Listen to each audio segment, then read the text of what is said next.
Dahil nga wala pa kaming live room at isa sa mga problema namin ay wala kami mapag-livean ng aming mga ladder.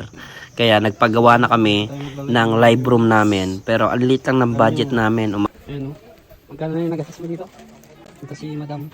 Ano na, 20,000 na yun. 20 ka yan. Katas yan. Ano lang yan? Pansamantagal lang.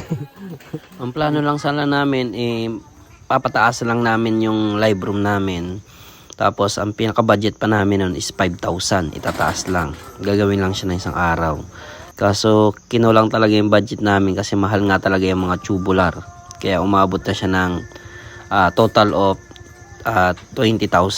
So kasama pa yung mga ilang araw pang ginawa.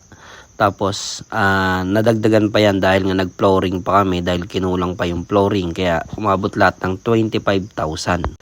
At saka to, sa lugar na to ay medyo malamig dito kaya napili namin dito magpatayo ng live room.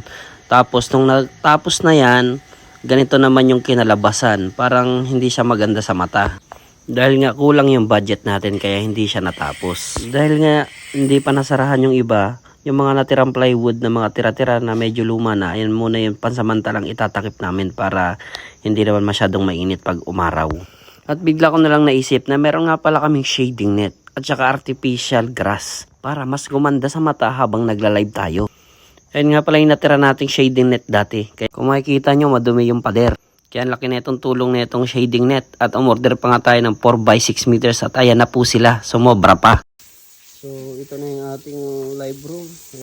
Ayan, naka-wrap finish ang ating flooring. Ayan siya. Tapos lagi siyang maalikabok dito eh. Ayan ang problema namin. Lagi maalikabok. Tapos yung gilid, mainit dito pag tanghali.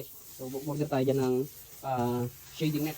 Fast forward tayo na ilagay na natin yung ating mga shading net. Tapos ayan na, dumating na rin yung artificial grass natin. Ilalatag na natin yan. Marami nga palang available na iba't ibang klaseng sukat dyan. Mamili na lang kayo dyan kung depende sa pangangailangan nyo. Ito siyang grass, no? Gumanda yung ating background, no? Para ka nang nasa garden. At grabe yung kinalabasan ng ating live room. Akala ko talaga hindi na natin ito mapapaganda. Kaya nagpapasalamat ako sa Diyos dahil binigyan niya tayo ng idea.